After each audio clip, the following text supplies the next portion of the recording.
Todos os dias, muitos alimentos que saem das gôndolas do supermercado vão parar no lixo, mas o ciclo da perda começa muito antes de você comprar o que está aqui. Segundo a ONU, 54% da perda dos alimentos começa na fase inicial da produção. É só o começo da rota do desperdício que tem como destino final a lixeira da sua casa. Quando eu falo de desperdício de alimentos, eu estou falando de menos oferta. No caso dos países em desenvolvimento, no caso do Brasil, América Latina, África e Ásia, uma grande parte do desperdício ele ocorre na produção, no transporte e no armazenamento. Então eu estou falando de uma situação em que o desperdício significa uma oferta menor de alimentos, o que significa que o preço desse alimento é maior. Sem o desperdício, eu teria um preço menor, então eu teria maior condições de atender a população de baixa renda. Além disso, no caso brasileiro, o preço de alimentos é um fator importante, por exemplo, no índice de inflação. Então, reduzindo o desperdício, eu teria vários ganhos sociais e econômicos, por exemplo, um índice de inflação menor, um preço de alimentos menor, e com isso eu teria maiores condições, por exemplo, de combater fome e desnutrição que ainda é grande no país. Nós temos vários problemas que nós temos que atacar. Algumas causas ainda não foram atacadas para a gente poder minimizar esses desperdícios ou as perdas de alimentos. Então, por exemplo, manuseio inadequado no campo, em termos de colheita e pós-colheita. As embalagens, elas muitas vezes são inadequadas. O transporte muitas vezes é ineficiente, você ainda vê muito transporte a granel ou transporte sem refrigeração. Se nós lembrarmos que o Brasil é um país de dimensões continentais, você atravessar praticamente do Nordeste ao Sudeste ou Sul, ou do Sul-Sudeste até o Norte-Nordeste, de caminhão sem refrigeração nos dias quentes do ano, nós vamos ter um percentual de perdas muito grande.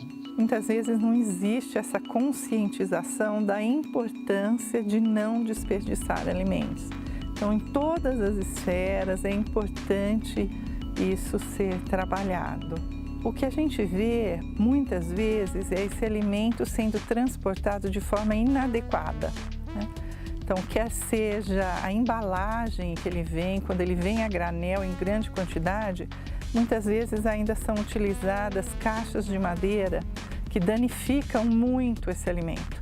Então, quando chega nessa unidade para ele ser produzido, grande parte dele precisa ser retirada, porque está danificado.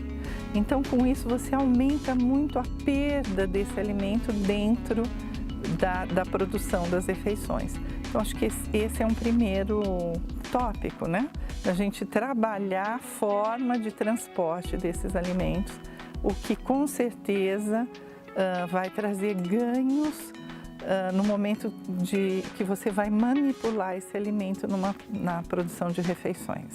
De acordo com o estudo da FAO, os países ricos eles desperdiçam mais do que os países pobres. Porém, tem uma diferença de onde ocorre o desperdício. Nos países ricos, grande parte do desperdício ocorre no varejo e consumo final. E nos países pobres, grande parte do desperdício ocorre na produção e no transporte e no armazenamento. Mas a diferença é pequena, de forma que nos países em desenvolvimento, como é o caso do Brasil, também se desperdiça muito na fase do consumo final, né?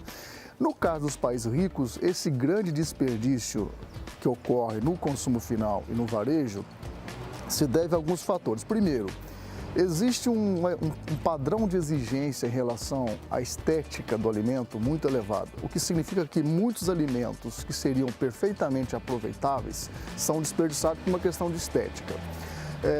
Você tem uma população com nível de renda muito elevado e com isso as pessoas não se preocupam muito com o desperdício de alimentos, ele não pesa muito na renda total, né? Eu tenho também problemas relacionados ao varejo mesmo, a forma, por exemplo, prazos de validades às vezes muito curtos, que faz com que grande parte de alimentos que seriam aproveitáveis são jogados fora. Né? No caso dos países em desenvolvimento, os problemas estão na infraestrutura de logística, transporte e armazenamento. Então falta muito investimento para você melhorar a qualidade desses serviços, para você reduzir o desperdício.